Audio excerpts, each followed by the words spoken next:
Today's guest is Nathan Sno. He's the founder and CEO of Food Story Media, a content and marketing agency operating exclusively in the food, drink and hospitality sector. He spent a decade as a professional chef, from cafes in Paris to 2 and 3 Michelin star kitchens in London, including working with Claire Smith, Gordon Ramsay's former right hand, now running 3-star Michelin star Core by Claire Smith. Nathan grew up between Lisburn and West Belfast through the tail end of the Troubles. At 19, he left Northern Ireland with a £3,000 credit union loan, moved to Australia with no plan and no contacts. He then spent several years working in kitchens around the world before settling in London and eventually starting FSM. Food Story Media has grown its Instagram following to over 330,000 with 1 to 3 million monthly views, all entirely organically. They've never paid for an ad or bought a follower, and 100% of their leads come through Instagram or referrals. The business has evolved from independent restaurants and chefs to include major corporate clients. Operating as a team of 4, Nathan is deeply invested in personal development. He attends Tony Robbins seminars 2 to 3 times per year and trains at least 5 to 6 times per week, and is openly driven by a mission to leave the hospitality industry better than he found it.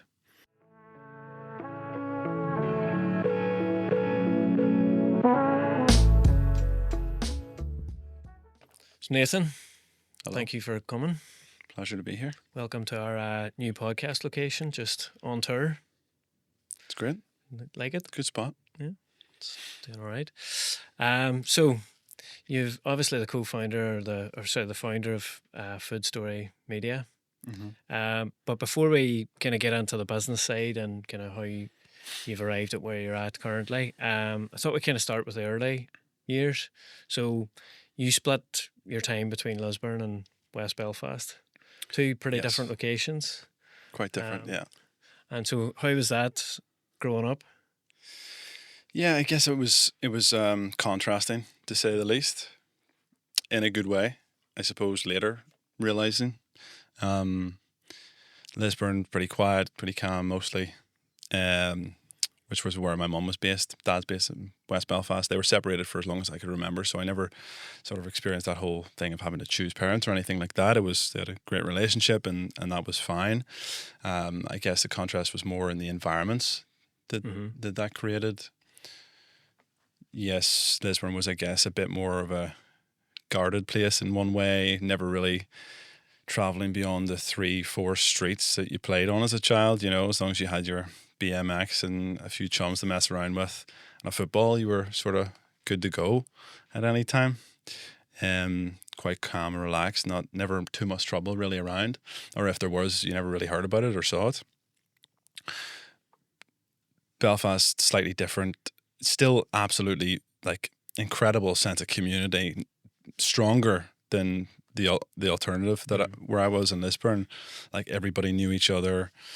It was really strong in that sense. You felt within that small radius that it was extremely protected and, somewhat unstoppable in a way. But that also came with political intensity too.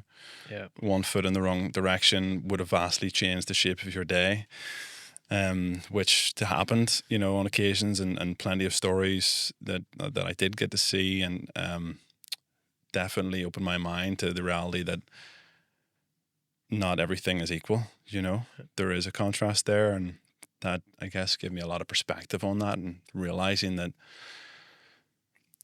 everybody's inherits this world that we don't create, and you don't really realize it until you have something to contrast it to, Mm-hmm. So it gave me a lot of that at a young age, and I didn't really know what to do with it, to be honest, until way much later. But those things are like the subtle things that come into your childhood that affect the way you think later. You just don't know why or where it comes from, but it makes sense later. I think really what that gave me was the understanding that, yes, we all inherit this world we don't create, but you also have an option to either simply allow those environments to shape who you are, or realize your ability to intercept and change the course of their direction. So it gave me that, because I knew that there was obviously very different paths you could lead, even within each of those environments, equally so 10 million paths that you could lead based on 1,000 tiny, tiny little decisions about where you walked, who you spoke to, what you said, all those things. So all had a massive impact, really. And your dad sounds like he had a massive influence in your life. Obviously, you said he's from West Belfast, but he actually went into peace building and NLP in California. And he used to say a serenity prayer to you as a kid. When did those kind of stop being words and start being something that you actually used? And how much of an influence was he overall? Yeah, huge influence, to be fair. Yeah, interesting. Very, very interesting man. Very interesting relationship I have with him. A lot of it, is almost been like mentorship rather than probably a traditional father and son relationship. We've had our ups and downs too, and arguments. We're probably very similar in lots of ways, which can be bittersweet. But yeah, I guess he's also had his own story that I won't go into in detail. But the first half of his life wasn't so much around peace building, let's say. And after I was born, he also found a different path and a direction that led him into this world of NLP, neuro-linguistic programming, which is the study of the mind and linguistics and language and how we use that to communicate and understand each other and better be understood. And I remember he went off to California to study this. Maybe I was like, I don't know, 8 to 10, somewhere around that sort of age. And I remember him coming back and like with all these like new things he had learned and like using them on me. I'm quite a self-aware person, even as a child. Like I can kind of sense these things. And I remember saying to him, like, listen, stop using that shit on me. Stop it. It's not going to work. Leave me alone. Keep that for California, whatever, blah, blah, blah. And he didn't stop. But I think subtly, unconsciously in a lot of ways, just imprinting that onto my mind definitely had a massive impact in later life because I later came back to that after I'd gone through my season, let's say. So it was all those like little nuggets that I later realized, oh, I actually picked that up from then. Like that's why I think that way, or that gave me that perspective on that, which I realized wasn't necessarily normal per se.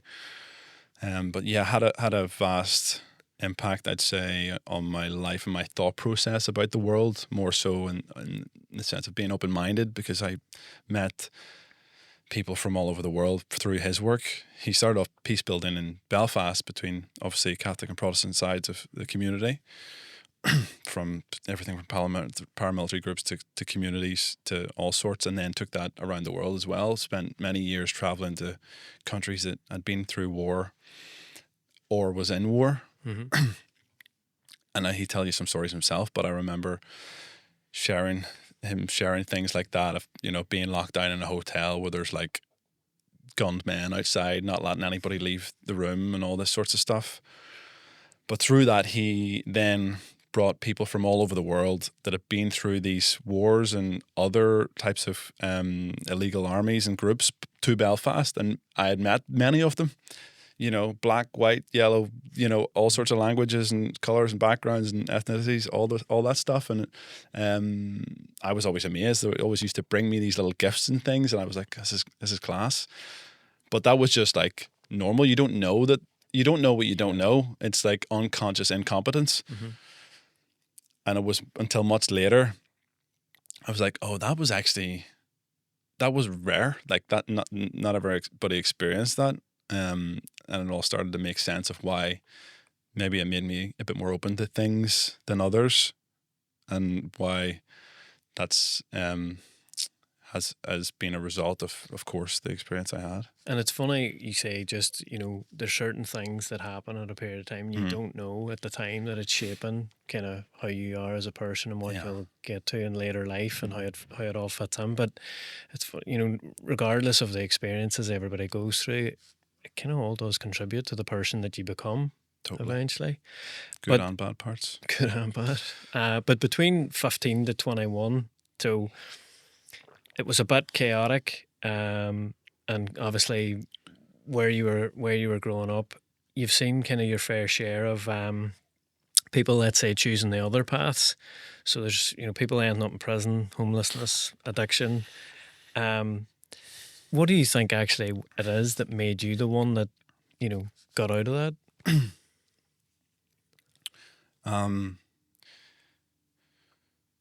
Well, I was definitely in it.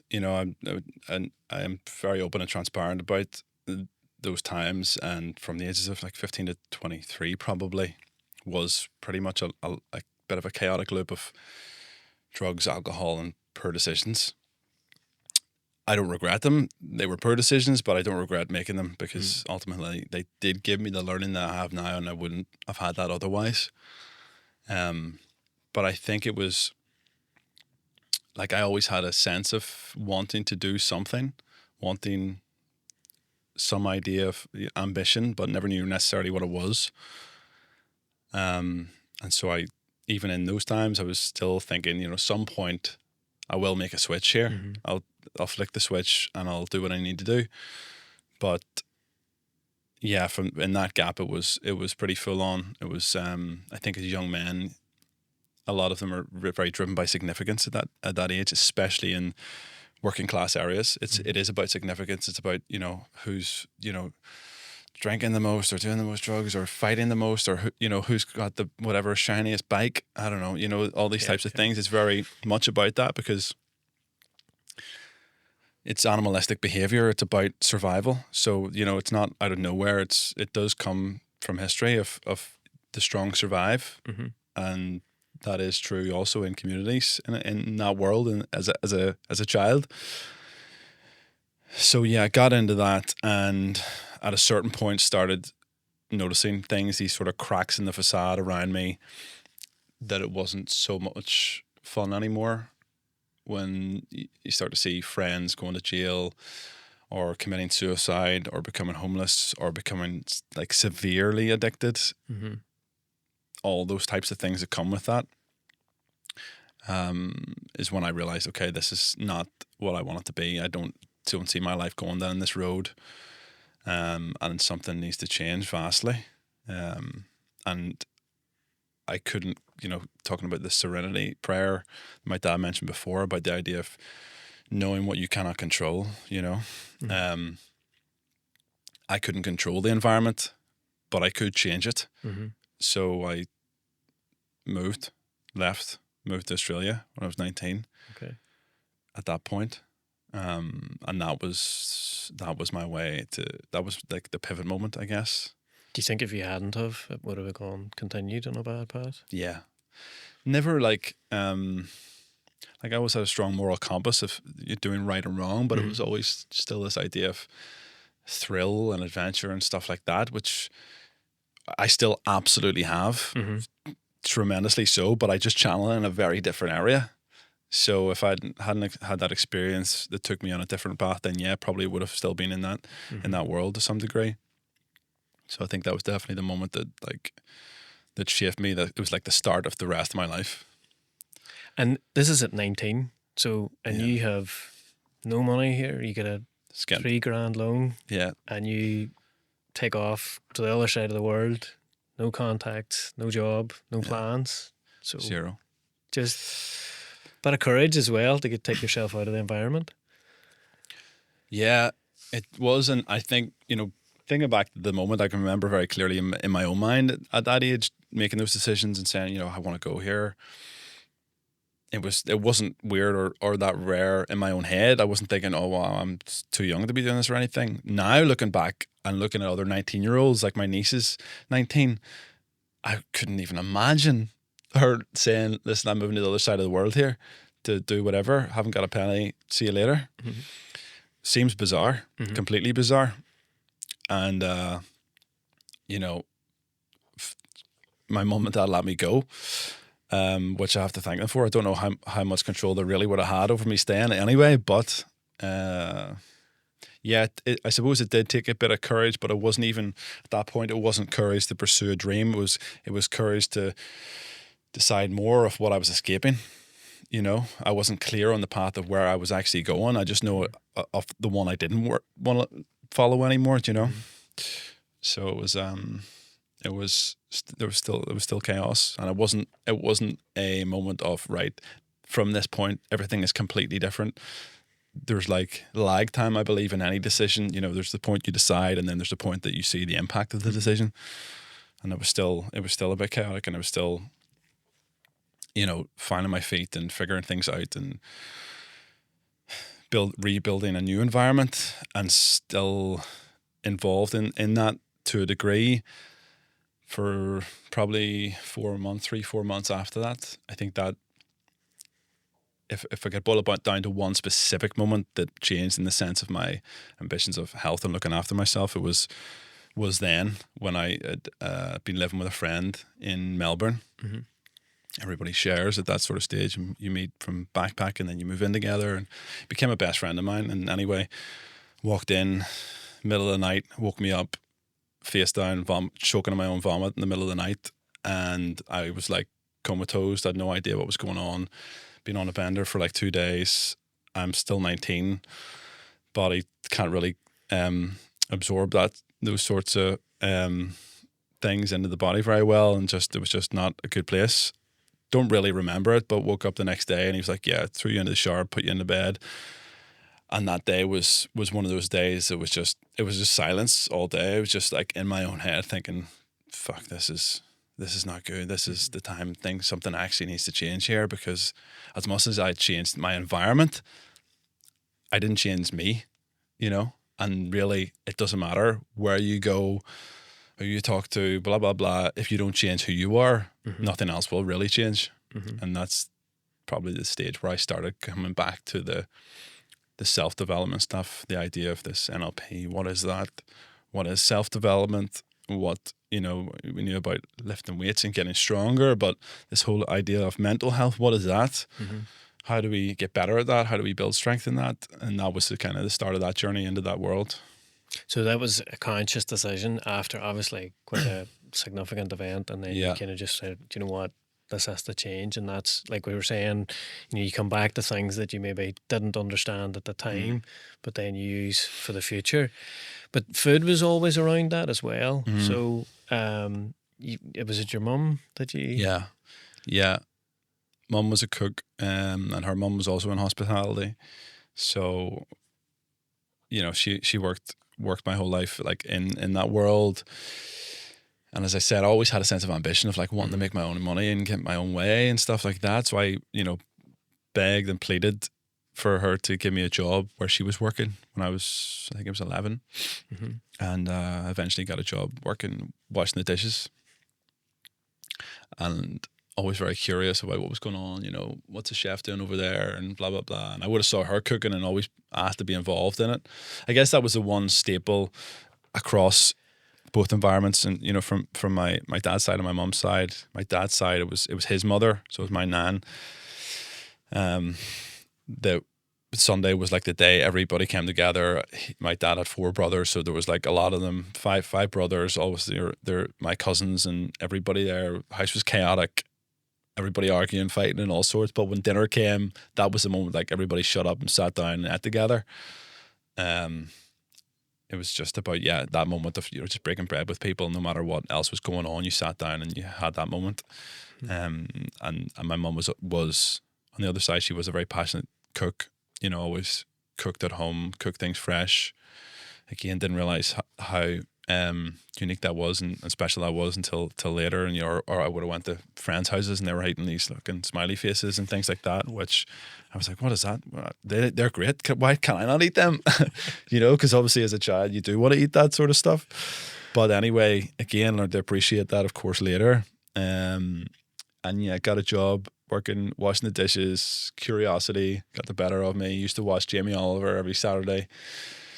That was my sort of ritual on a Saturday morning at my dad's house. I would have watched Jamie Oliver, and because he was so eccentric and had this personality, he was a bit cooler than the normal sort of chef. It really sparked that sort of bit of creativity.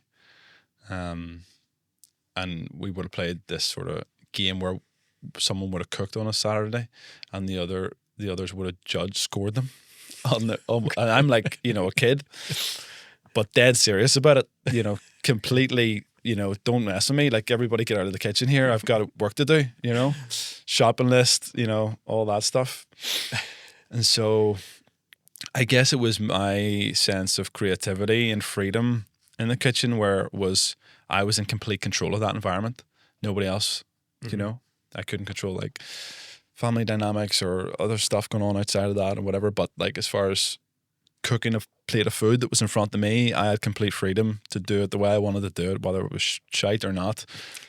Done it, learned from it, and had a lot of fun doing it. And that evolved, of course. And like that evolved to spending a decade in professional kitchens, and Michelin star environments and 100-hour work weeks. And you've said that was a key trait. But that environment, obviously it's relentless. It's being a chef at any standard, particularly Michelin star standard, requires a serious amount of discipline. Do you think that's a good setup then for business? So you obviously then went on to create your own business. Is it that kind of work ethic and thing that really kind of drove that on into the business side? Yeah, definitely a big part of it. I think, the work ethic thing is something that comes up a lot for sure. I think I learned that as well, from being younger. Even like seeing my mum had a strong work ethic and she was working a lot, and as did my dad and stuff. So I seen that and witnessed it young. And yeah, of course, 100 hours a week teaches you work ethic. But beyond that, I think the thing that it gave me more than anything was standards. Mm-hmm. Because work ethic is, you can work long and hard, but standards is a much harder thing to learn. The difference between what is good enough and what is great. Mm-hmm. And I spent 7 years as a chef, probably to a decent standard, but I didn't realize truly what standards were until I moved to London. Okay. And that was an eye-opener for me until I started doing internships in these Michelin star restaurants and around the world. Like, I had no idea what standards were. I didn't know. I say to people all the time, like, I didn't really know how to cook until I moved to London. And that, like, to give you context, I walk into a 3 Michelin star restaurant in London, fresh off the boat. This is like 2 weeks in, and they've got a stove in the kitchen, like a big stove. Everybody cooks around it, and it's stainless steel. At the end, every day you clean it. Mm-hmm. So I was cleaning it, and the sous chef came over and absolutely destroyed me in front of everybody. Like, I mean, destroyed me, like screaming in the face, all this sorts of stuff, because I was scrubbing it the wrong direction. Okay. Because I was like maybe scrubbing it like this or just like this or whatever I was doing, I can't remember, but you must scrub it like this because, those sort of scar pads or whatever, the scratches that it leaves must be symmetrical on the stove, because that's the standard that is set, which has absolutely no impact on what you're doing from a food point of view or what the customer's getting. But it does have an impact on how you treat everything else. Okay. Because if you can pay that much attention to the way you're scrubbing a stove, then how you treat cooking a steak or a piece of fish or anything for that matter is going to be very different, let's say. So those standards were learned in London and through the rest of the world when I got into that space, and that definitely transcended into the world of business for sure. And have you brought that through to your business? Yes, definitely. Uh-huh. If anything, having to relearn, I guess, more from a communication point of view and, let's say, being more flexible in the kitchen or in the business world than in a kitchen, because communication is definitely not one of the skill sets most kitchens have, let's say. Okay. But yeah, it definitely impacts business for sure on a day-to-day basis. It's almost like it's a blessing and a curse, right? Because I don't think the idea of perfect is ever reality, but the idea of excellence and the pursuit of excellence is.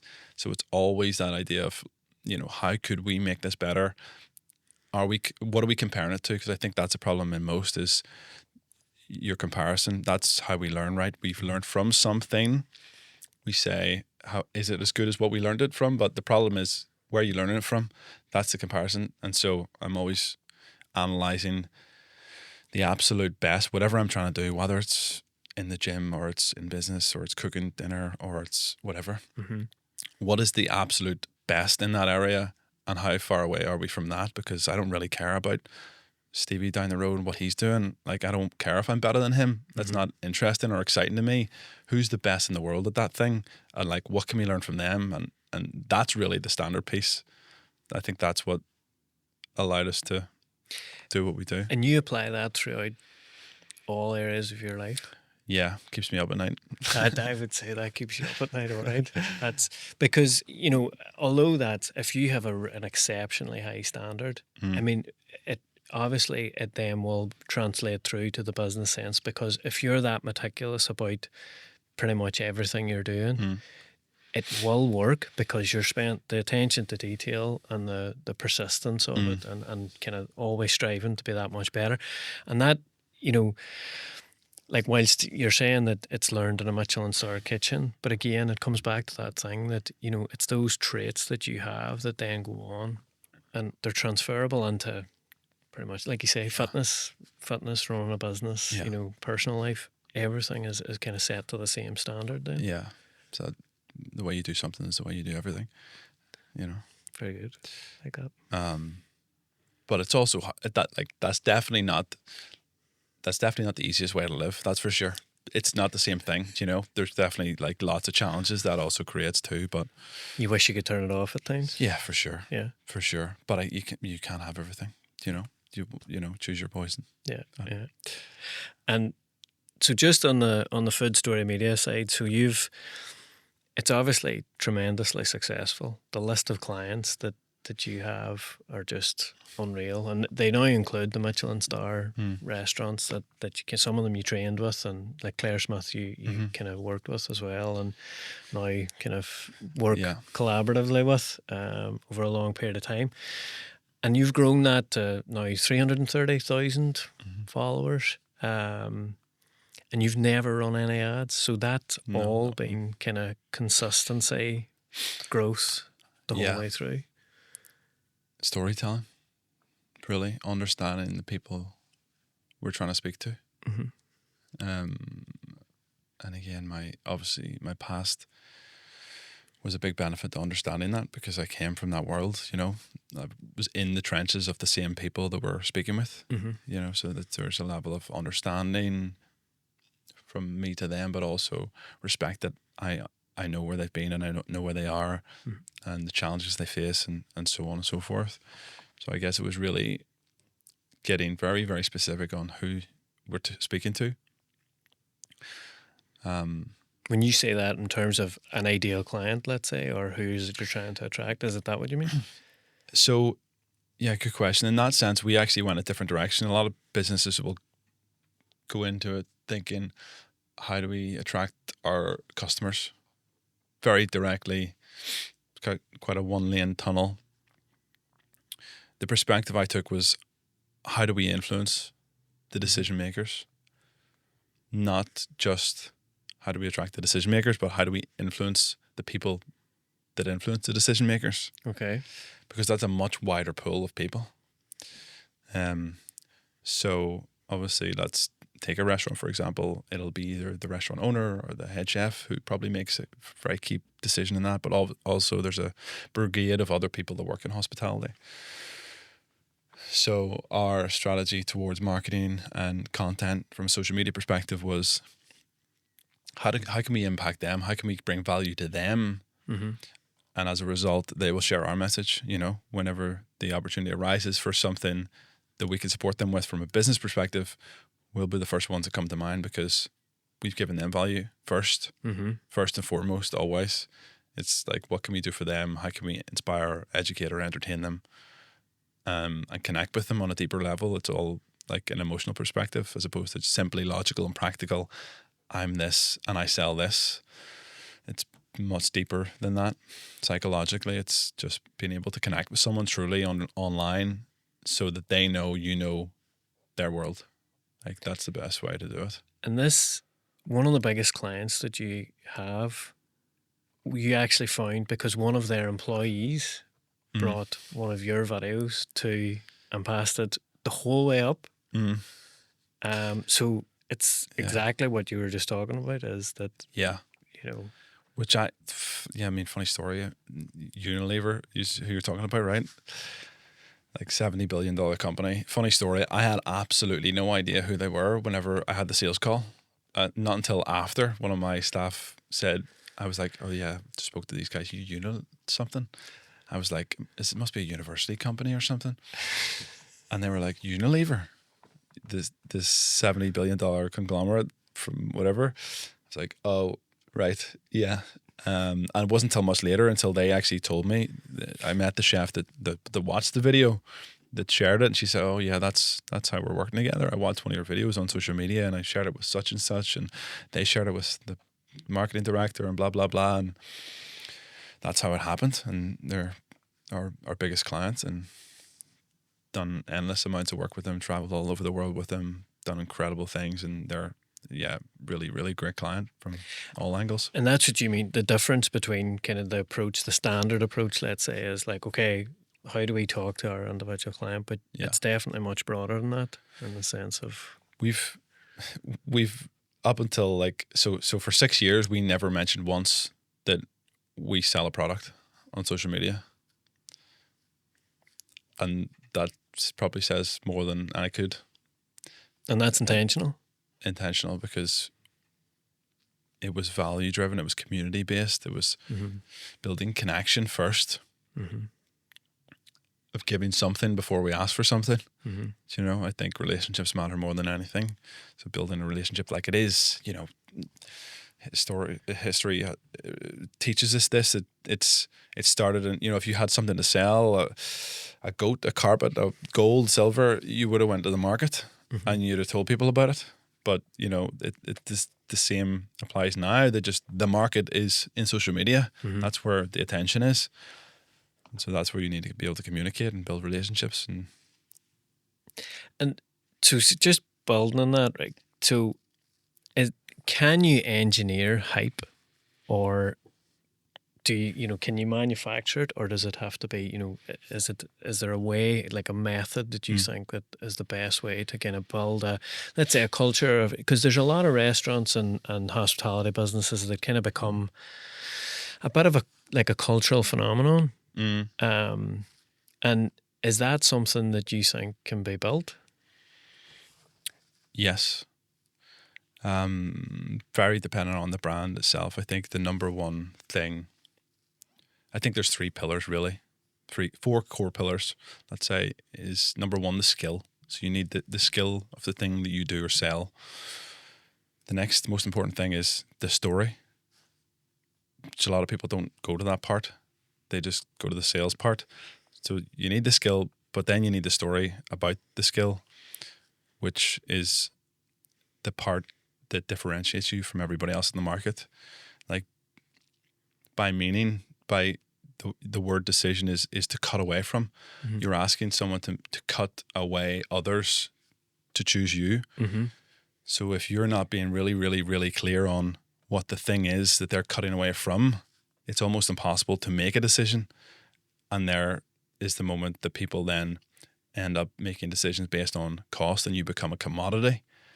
And that's just the game of failure that you don't want to play, because you're fighting with the low end of the market there, and it's much harder to succeed in that. So I think the way to do that and how you differentiate is being obsessed by understanding what your narrative is, what your story is, and what makes you very different to everybody else. Yeah. So I think that's number one, of being able to generate hype or community or brand. This is the thing that Apple are very good at, and that the price is absolutely non-negotiable. Right. I know, and it's this is what we do. Absolutely borderline no difference from the 10 that came before it, but you know, it's comes from Apple, so I'll trust them. But they built that they built that trust, because people more so now than ever buy identities more than products. So that's why you know, you go to your favorite coffee shop, and yeah, of course you appreciate good coffee, but to a certain extent, once you reach a certain level, like it's all pretty decent. You know, if you're going to those sorts of places, it's why you pay. You know, it's £5 for a matcha, frappa, Latino, whatever it is. You know, it's that idea of being in a place that has a vibe, a sense, a community, a type of character of people that go to that place or have Apple. Of course, it was for the creatives. That's where the originated from. What was the line? The original sort of marketing line Steve Jobs said about the challenge in the status quo was one. Yeah. For the ones, this is for the crazy ones, for the something, and for the misfits, was it? Yeah, something like that. Yeah. About the creative ones. Anyone else remember that? Do I know? I'll have to come back to that. Well, but yeah, I know actually exactly what you're talking about, and that. But they literally went whole into that, and they were sort of very genuine about we are this, we are not that. Yeah. And that, so in terms of a restaurant, do you think the more authentic a founder is and how much kind of influence they put on their place, the more that comes across? Yeah, totally. Yeah, you'll see it in younger demographic businesses now. They'll have more of an understanding of the social media landscape and that space. I think that you have to either learn to play that game or you'll get left out of the game. Now, more than ever, absolutely critical, because otherwise, you know, they're all buying the same products from the same suppliers. Half of them are the same staff that have worked in the other one. So beyond that, and you know, of course, I can write, you know, such and such in my menu. It's different than yours, but he can copy you and whatever. Like, you know, those sorts of things, very easy to replicate. But the one thing that is impossible to replicate is your story. That's the only thing. I can buy everything else. I can hire anybody else. I can't live the life you've lived. And so that's the primary piece of what your narrative is. And you've said that your story is your superpower, right? And for a business owner listening who thinks that their story isn't interesting enough, what would you say to them? Someone that thinks their story isn't interesting enough, I think there's probably a lot of psychology involved in it, really. So I think everybody has a story, a very interesting story. They just might not know how to tell it the best way. But I guarantee everybody has a story. And if they're in a place of business, it's probably had a big impact on getting them there. But most people are not marketers. You know, they come in exceptional at this one skill, but of course we're in a world now of the boom of entrepreneurship, which in many cases you have to be, of course, this skill, but you also have to be a marketer, you have to be HR, you have to be all these other things and wear all these other hats. So I think, that's a key part of doing that work. And, you know, it's not a matter of just Googling something or figuring it out on AI, although it probably would be a big resource for many people now, but yeah, I think everybody has a story. It's just they just need a little bit of help and the right questions to ask to articulate it in the right way of figuring it out. Because it is therapeutical. Like I ran a course last year for Unilever actually, and there was like 35 chefs on it, and half of them came up to me after offline and were like, "This was like incredible. This felt like therapy, like figuring out why I do things and where that came from and why I say this that way and what do I not believe and what do I believe, because we're all shaped by our beliefs." The thing is that we don't know what our true beliefs are because we don't really question them. You know what I mean? They're that unconscious. They're just there. So until someone asks you those questions that makes you think, oh, why do I think that about that, or you know, such and such, you don't really know the answers. So that's essentially what a lot of we do with Food Story Media, is being able to bring those stories out of people and help them differentiate online. Is there a process that you go through and can it be tough for business owners to kind of go through that? Yes. Yeah, it can. There's definitely a process. It'll cost you 20 grand to go through it. It is a tough. Yeah, no, there is definitely a process. And it is tough. It is definitely tough because it's not very tangible at the beginning. Mm-hmm. You know, they're like, how many sales does this get me? You know, the traditional business mind would view it like, I put this in, what do I get back? Brand is quite a hard one to place in that spectrum. You know, it is a long game, but it is the only asset that you truly own is your reputation. Mm-hmm. Everything else can be taken away. So I believe it's the most valuable asset, the most valuable investment is your brand, be it personal or business. Absolutely critical in this day and age more than ever. And, you know, I'm probably one of the few that like practice what I preach in that sense. Like I preach it, but like I also practice it daily. Like I have a team and we're always very focused on as much as what we're doing as a brand as we are of what we're delivering for client brands as well, because it, you know, you wouldn't let a overweight guy take you to the gym and tell you to get you into the best shape of your life. Mm-hmm. And I believe the same rules apply for whatever it is that I'm saying that I'll do for you. If I haven't done it for myself, then who am I? Yeah. You know? But we've gone through a similar exercise, and we started off with. Our marketing team started asking us questions like, "What do you stand for? What's your vision? What's this?" Right. There were a whole lot of questions that we really couldn't answer. Right. And we kind of then realised that we didn't really have anything behind the brand as such. And it was a really difficult process because we thought we were kind of doing all the right things and doing everything. And whenever we actually looked at it and boiled it down, we were like, we're going about this completely the wrong way. This completely not, and we have to change everything. And it was really, really painful because we had to change start to finish who we were serving, what clients, how we did it. And it caused a huge amount of like soul searching almost to actually find out what it is we should be and where we should go. And so I can imagine for your clients, if they particularly, they tend to be quite passionate people. Yeah. So if they're then having to come out and go, right, what is it? Are we communicating it the right way? It must take a huge amount of time. Totally. For you to challenging as well. Like, you know, I challenge people's beliefs because you don't really know what they are truly until they are challenged, until you have to dig deep and ask those questions internally. Where does that come from? Because it's not like personal and business. They are the same thing. Your business is absolutely directly related to you as a person and an individual. Business is a spiritual game, I believe. And there's no separation of the two in that sense. It's all rooted in your own psychology as a founder. Whether it's a founder or an employee, it's like it's deeply rooted, connected, I believe. So it's just like figuring out what those dots are that match. Why is this important to me? What am I actually really selling? It's not water or, you know, looking after your accounts. It's like it's much more than that. It's peace in this, or it's what connection in that. It's much deeper, because I think we all as humans have the same needs, you know, be it connection, contribution, growth, variety, certainty. These are the same that we all have, and it's just figuring out like what in those am I really selling, because that's what we're buying. And like you're saying about the attention, although the scrubbing marks was not the thing. Yeah.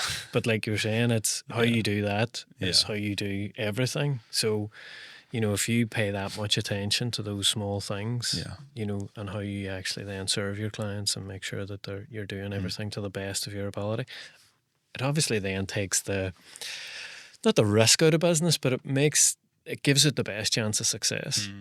You know? Yeah. Rarely is any win or failure related to one decision, right? It's like 1,000 micro decisions. Absolutely. The habits, right?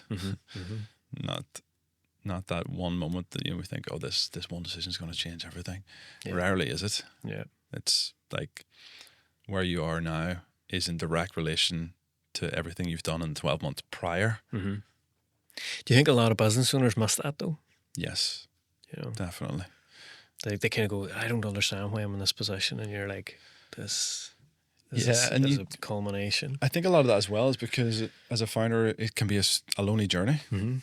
It can be, absolutely, and you don't have anyone to answer to a lot of the time. So and the buck sort of stops with you, unless you're intentionally seeking that out, which is like, I'm, even with my team, like I'm always like telling them, like, please do, if you see it a different way, like challenge me, tell me the way you see it. I ask them, what do you think? Like that is a key thing. If any question I could say is the most valuable from a team perspective, it's just that. What do you think? You're not making the decision. I'm just asking you what you think. It's going to impact and influence how I perceive the grand picture of it all, because a lot of the time I'm like here on this, in this moment of this world, with the tunnel vision of my life experience that's led me there. But one thought or perspective from someone else that has lived a completely different life could entirely shape the way I see it, and has done many times, you know. Not even sure how we got onto that point, but yeah. But it is true though. If you don't take other people's perspectives, you'll design it the way you think it should be designed. Yeah. And you'll miss entire Yeah. kind of aspects of it. I do remember having a conversation with, and to be fair, I'm not saying that it's a male problem, but there was 3 males and a female, and we were discussing kind of a change to the business or whatever, and we were like, "Yep, we have it solved. We knew exactly what we were doing, whatever." And the woman that was with us kind of turned around and said, "Yeah, but that doesn't work for women." And we were like, "Well, why?" And she just explained something very basic. I can't remember even what it was. We would have totally missed it, and the whole thing, we would have cut entire 50% of the population, Right. and just by one mistake we had made, we're totally Critical. blind to it. Couldn't have seen it. Yeah, I think that just that accountability and seeking perspective sometimes hard as well for people, because they feel that it might be weak to ask, what do you think? Or it might, you know, people might fear, oh, they're going to think I'm not going to know what I'm doing if I ask them. Again, very psychology based stuff of internal work that needs to be done there. I think some of the best things I've done and decisions I've made have come as a result of the conversations I've had with other people that have impacted it, or guided me, or mentored me, or questioned me, or challenged me in some way. And I think that's a big piece of why I'm involved in the, you know, going to the seminars and the different groups outside of that, and building a community of strong people who understand my world as well in the game of business and health and stuff. I think that's really, really important. Yeah. Really, really important. Like you're saying, it can be a lonely place running a business. So the more that you can interact with other people, and what are you doing and how do you do that, and you know, the learnings that come from that's really important. Critical. Yeah. Even the time away from business, like often like get the best ideas when I'm on a walk or in the gym or running, or like heart beating through the roof. You just suddenly think, oh yeah, because you've had a moment to step away from it, you know, and it's hard to see things sometimes when you're so focused on it. Yeah. And obviously there's would you say, a social media thing to entrepreneurialism at the moment, which is not necessarily a bad thing. But do you think people kind of sort of misunderstand what it is or how much work it's going to be? Yeah. I think I mentioned to you before there, just before we started recording, like everybody wants to be successful until they realize what getting successful looks like. And I don't even see myself as successful, like not even to a small degree. I've got so much more I want to do and achieve, but to the small amount that I've had is been a absolute roller coaster, like an absolute roller coaster, and it's never been linear. It is never linear. It's like this, as you know yourself, you know. And I think it's great. Like I think it's incredible that people want to do things and build things. It's inspiring to see, and certainly what appears to be a really much healthier culture around health, well-being, business compared to a decade ago. Yeah. But obviously there's a naivety that comes with that too, like all things, until, you know, there's the stages of learning, as we said, unconscious incompetence, when you don't know what you don't know, which is at the start where, you know, it's easy to have an idea, very easy. And everybody, you know, we all probably know people, I'm sure someone that's like, oh yeah, I had that idea 5 years ago. Great. But you didn't do it, you know? And there's a difference between having an idea and doing the thing. Yeah. And that's when once you decide to do the thing and you get into doing the thing, then you realize, oh, you don't know, or you then know what you don't know. And it's like, oh shit, there's a whole world out here that I have absolutely no idea about. Which a lot of the time is there. But, and I experienced that because I went from, working 100 hours in a kitchen, cooking food, to building a business in the world of marketing. Absolutely no idea about any of it. Still don't really, but it's worked out all right. Like, I figured things out along the way, but like, had absolutely no idea about it. But I think it's just that relentlessness of, if you really want to do it, you're going to figure it out anyway. Even with cooking, like going back before that, I did study cooking, but when I stepped into a real kitchen, maybe 2% of that knowledge was applicable. Mm-hmm. There's a difference between reading the recipe book and cooking the recipe. It's not the same thing, Yeah. Yeah, the reality versus the dream. And there's no shortcuts to it. No. Unfortunately, you have to make the mistakes, and you have to have the learnings, and that's kind of what leads to it. But it's the persistence. The persistence in just not making the same mistake twice. Mm-hmm. Right. Really. The first time it's a mistake. The second time it's just laziness. Stupidity. That's probably where my less patient side comes in. With myself as well. Frustrated. It's hospitality in general, right, is a tough sector. Yeah. Right. Do you think that there's anything that can be done to make that, from a business, if you were advising somebody to go into hospitality, what would you kind of say to them in terms of, listen, don't do this, just to try and give them the best chance of success? Yeah, it's we talked about hype there before. The hype thing is interesting because it's not tremendously difficult to create hype at the beginning. Like, talking about hospitality businesses, it's actually not that hard to fill a restaurant at the start. To fill a restaurant on opening, it takes good marketing. To fill a restaurant after a year of it being open, it takes a good restaurant. Mm-hmm. To be full and busy and successful beyond 2 years, you need to be dangerously good at both. I don't think enough people prioritize the marketing piece. I say it all the time, it doesn't matter how good you are if nobody knows you exist. And I've seen it many, many times, both in the world of hospitality and food business.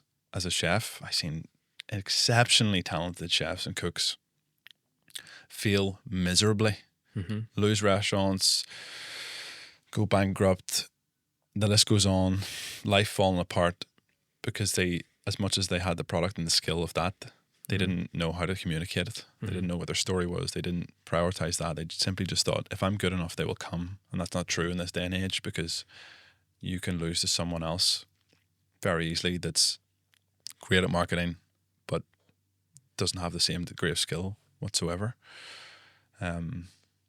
So I think that's the number one thing for sure. And it's not one or the other. Like, you need to be great at both. So I would be prioritizing that. And as you know, we may get into it, but I am going to be opening a food business. So that's like, I'm saying openly what I'm doing right now. And that's the biggest piece is knowing clearly what the community I'm attracting. It's not customers anymore. For me, a successful brand and business has community first. Yeah. It's not just customers. It's the idea of the community of what you're creating around it, the narrative around that, the identity that you're shaping, and the beliefs that you as a person, individual, and brand are sharing with the world. People need to know what they're choosing. That's why you choose your favorite restaurant or your favorite aftershave or your favorite whatever it is, coffee spot. It's that identity piece. So I think that's the number one thing.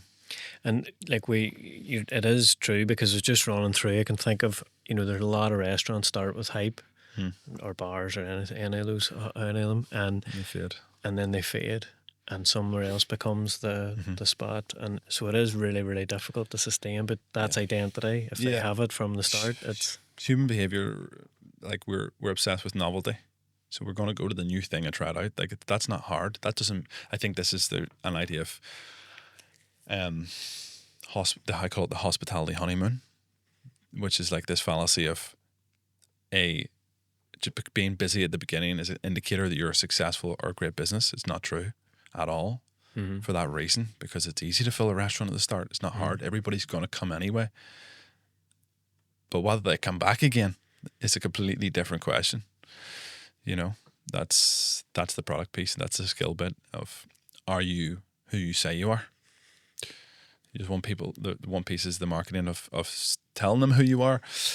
And then the experience piece, when they come and experience the product or service you're offering, when they decide, okay, is this correct? Are they as good as they say they are? Because, you know, you need to attract people, but you also need to get them back. Acquisition is just as important as retention. If you never lost a single customer, I'm sure most businesses would be multi-million-dollar businesses. But they're not. I think we'll finish on this because you kind of led me into it anyway. What's next then? So you kind of touched on it there, but what's next for Nathan? Yeah. So I'm not going to, I won't go into depth. Are you going to just tease enough? Yeah, I suppose going through that full circle, you know, of my own challenges and experiences through life and so on, and in business, like the root of all that has been health. In terms of where I am now, like I said, I have so much more that I want to do and achieve and give to this world. But the core, I believe, of what's given me that has been the change in health, physically and mentally. And as someone that prioritizes that now vastly in my life, I don't like having to decide between eating out and eating healthily. So that's what I'm going to change. Okay. And you're going to leave it at that? I'm going to leave it at that. Excellent. Listen, Nathan, been an excellent guest. Thank you very much for joining us. My pleasure. Thank you. Cheers.